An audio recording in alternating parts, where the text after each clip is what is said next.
This video is going to discuss custom data validations and how they impact the update process. There is another video showing how to create custom data validations, so please check that one out as well. This one will focus on validations and the update process. Now here we have a custom data validation. It says that OSHA recordable field cannot be blank. The condition, as you see, is OSHA recordable is empty and coverage is equal to workers' comp, because we only care for workers' comp. And the update action type is to raise an exception. Let's take a look at what happens during an update with this custom validation. For purposes of this video, I've created a simple small update. It contains exactly 11 workers' comp claims, 5 of which have blank OSHA recordable. With the custom data validation set to raise an exception, let's see what happens if we run this update. So here we see the file was imported successfully, Origami converted the data, and found 5 exceptions.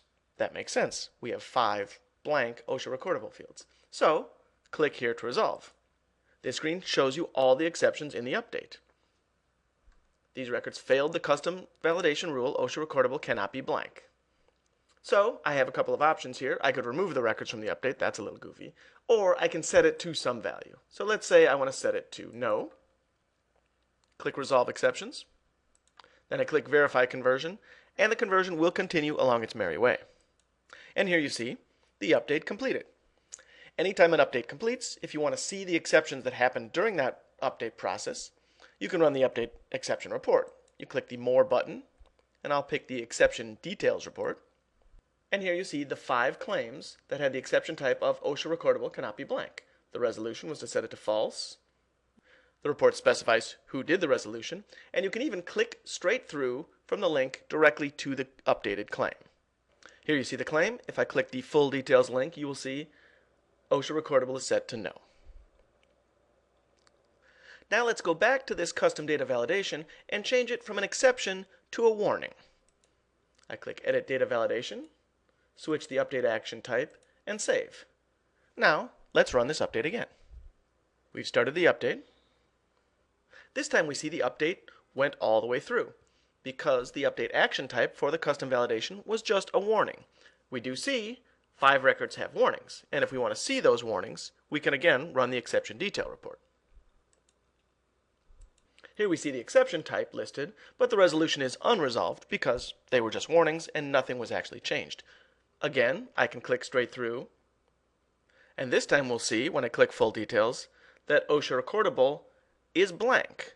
A blank field does not show up on the view page. Now let's try this update one more time with the custom data validation doing a correction. I'll click Edit Data Validation and change it to Correct Records.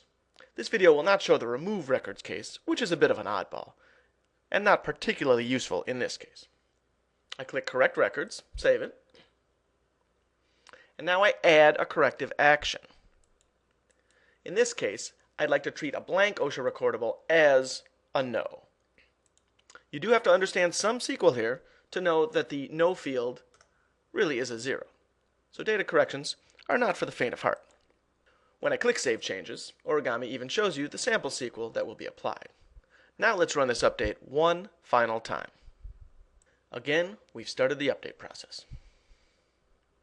And here we see again, the update went straight through to completion, and this time there were no active exceptions or warnings because the data was corrected automatically.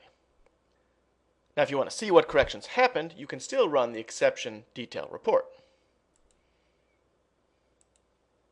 Here you see the same 5 claims. This time the resolution was the default corrective action. And again, you can click through directly to the claim to see the results. Because the corrective action was set, in this case the OSHA recordable was set to no. So there you see 3 different results from 3 different custom data validations in the update process.